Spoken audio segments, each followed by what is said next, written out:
Hi, నేను doctor Bhargava. Sugar patients 100లో 95% కంటే ఎక్కువ మంది పేషెంట్స్ కామన్గా వాడే ట్యాబ్లెట్ మెట్ఫార్మిన్. అయితే ఈ మెట్ఫార్మిన్ అనే ట్యాబ్లెట్ ఏదైతే ఉందో అది చాలా తక్కువ రేట్లో దొరికే ట్యాబ్లెట్, కానీ ఇది చాలా పవర్ఫుల్ ట్యాబ్లెట్. పవర్ఫుల్ అంటే 500 షుగర్ని 100కి తెస్తుంది అని దాని అర్థం కాదు. పవర్ఫుల్ అని ఎందుకన్నా అంటే అది పనిచేసే తీరు ఏదైతే ఉంటుందో అది ఒక పార్ట్ కంటే మించి పనిచేసి షుగర్ని కొంతవరకు కంట్రోల్ చేయడానికి ట్రై చేస్తూ ఉంటుంది. దీని పరంగా అది పవర్ఫుల్ అనడం జరిగింది. అయితే ఈ ట్యాబ్లెట్ వాడే వాళ్ళలో ఒక చిన్న కాంప్లికేషన్స్ అనేవి వస్తూ ఉంటాయి.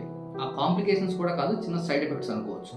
ఈ మెట్ఫార్మిన్ వాడే వాళ్ళలో విటమిన్ B12 కానీ B6 కానీ థయామిన్ డిఫిషియన్సీ, ఈ 3 విటమిన్ డిఫిషియన్సీస్ అనేవి కొంత రావచ్చు. అది కూడా ఒక డోస్ కంటే మించి వాడితే వచ్చే అవకాశం ఉంటుంది.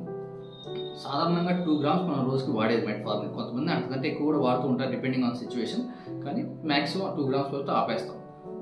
ఈ మెట్ఫార్మిన్ వాడే వాళ్ళలో ఈ విటమిన్ B12 డిఫిషియన్సీ రావడం వలన మామూలుగానే షుగర్ కంట్రోల్ లేకపోవడం వలన చేతులు కాళ్ళు తిమ్మిరిగా ఉండడం కానీ, చురుకులుగా ఉండడం కానీ, సూదులు గుచ్చినట్టు ఉండడం, ఇటువంటి లక్షణాలు ఉంటాయి. ఎప్పుడైతే విటమిన్ B12 డిఫిషియన్సీ దాని మీద యాడ్ అయిందో అది ఇంకా తొందరగా రావడం కానీ, ఎక్కువ రావడం కానీ జరుగుతూ ఉంటుంది. ఈ విటమిన్ B12 అనేది దాదాపుగా నరాల మీద బాగా ఎక్కువ ఎఫెక్ట్ చూపిస్తుంది. అది కాకుండా బ్లడ్ మీద మెగలోబ్లాస్టిక్ ఎనిమియా అంటాం, అంటే రక్తం అనేది తగ్గే అవకాశం ఉంటుంది విటమిన్ B12 డిఫిషియన్సీ వల్ల.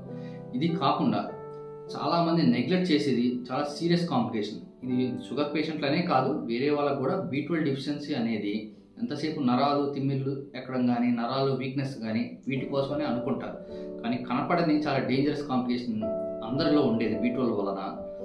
ఈ B12 డిఫిషియన్సీ వలన హోమోసిస్టిన్ లెవెల్స్ అనేవి బాడీలో పెరగడం జరుగుతాయి. ఎప్పుడైతే ఈ B12 డిఫిషియన్సీ వలన ఈ హోమోసిస్టిన్ లెవెల్స్ పెరిగాయో బ్లడ్ అనేది ఎక్కడికక్కడ బ్లడ్ క్లాట్ అవుతూ ఉంటుంది. దీని వలన అది ఎక్కడ క్లాట్ అయితే ఆ పార్ట్ డ్యామేజ్ అయ్యే అవకాశం ఉంటుంది.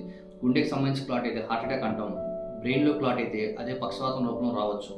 సో ఇది చాలా సింపుల్. B12 అనేది కరెక్షన్ చేసుకోవడానికి పెద్ద కష్టపడాల్సిన అవసరం లేదు. జస్ట్ అది ఉందా లేదా తెలుసుకుంటే చాలా సింపుల్గా కరెక్షన్ చేసుకోవచ్చు. ఇట్లా చిన్న వాటిని మేజర్గా వెళ్లకుండా ముందే జాగ్రత్త పడవచ్చు.